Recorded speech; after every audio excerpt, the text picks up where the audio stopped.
ഇന്നത്തെ ദിവസത്തിൻ്റെ പ്രത്യേകത എന്താണെന്ന് അറിയാവോ? അതായത് അമേരിക്കൻ പ്രസിഡൻ്റായിരുന്ന ജോൺ എഫ് കെന്നഡി മരിച്ചിട്ട് അദ്ദേഹം കൊല ചെയ്യപ്പെട്ടിട്ട്, അങ്ങനെയാണ് പറയേണ്ടത്, വെടിവെച്ച് കൊന്നതാണ് അദ്ദേഹത്തെ. 61 വർഷം പൂർത്തിയായിരിക്കുകയാണ്. അദ്ദേഹത്തിൻ്റെ മരണവുമായി ബന്ധപ്പെട്ട് ഇപ്പോഴും ചുരുളഴിയാത്ത ദുരൂഹതകൾ ഉണ്ടെന്നാണ് പറയപ്പെടുന്നത്. അമേരിക്കയുടെ മാത്രമല്ല, ലോകത്തിൻ്റെ മനസ്സിൽ നിന്നും മായാത്ത ഒന്നാണ് ജോൺ എഫ് കെന്നഡി വധം. ആ സംഭവം നടന്നിട്ട് 61 വർഷം പൂർത്തിയാകുന്നു. 1962 നവംബർ 22-നായിരുന്നു സംഭവം. ടെക്സസിലെ ഡാലസിൽ തെരഞ്ഞെടുപ്പ് പ്രചരണ റാലിയിൽ പങ്കെടുക്കുമ്പോഴായിരുന്നു അദ്ദേഹത്തിനെ വധിച്ചത്. മുകൾ ഭാഗം തുറന്ന ലീമോസിൻ കാറിൽ കെന്നഡി മോട്ടോർ റാലി നയിച്ചു.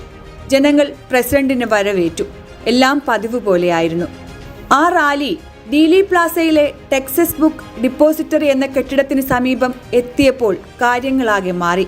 ടെക്സസ് ബുക്ക് ഡിപ്പോസിറ്ററിയുടെ സമീപത്തെ 6 നില കെട്ടിടത്തിൽ നിന്ന് 3 തവണയാണ് അക്രമി വെടിയുതിർത്തത്. കെന്നഡിക്ക് തലയ്ക്കും പുറത്തും വെടിയേറ്റു.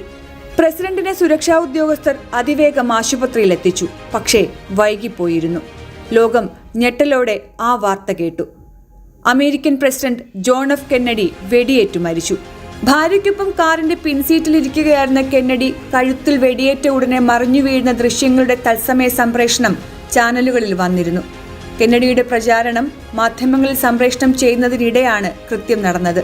46-കാരനായ കെന്നഡിക്കൊപ്പം ഉണ്ടായിരുന്ന ഭാര്യ Jacqueline, Texas governor John B Connally junior എന്നിവർക്കും വെടിയേറ്റെങ്കിലും പരിക്കുകളോടെ രക്ഷപ്പെട്ടു.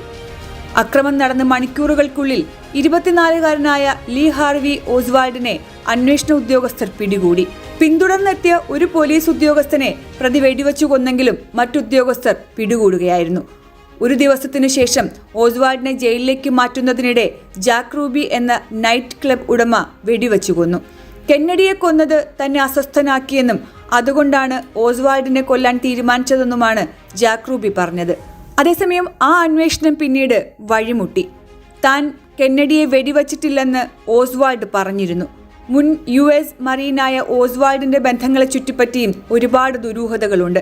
കുറച്ചുകാലം സോവിയറ്റ് യൂണിയനിൽ താമസിച്ചിട്ടുള്ള ഓസ്വാൾഡിനെ കൃത്യം നടത്താൻ സോവിയറ്റ് ചാരസംഘടനയായ KGB നിയോഗിച്ചതാണെന്നും അഭ്യൂഹങ്ങളുണ്ടായിരുന്നു.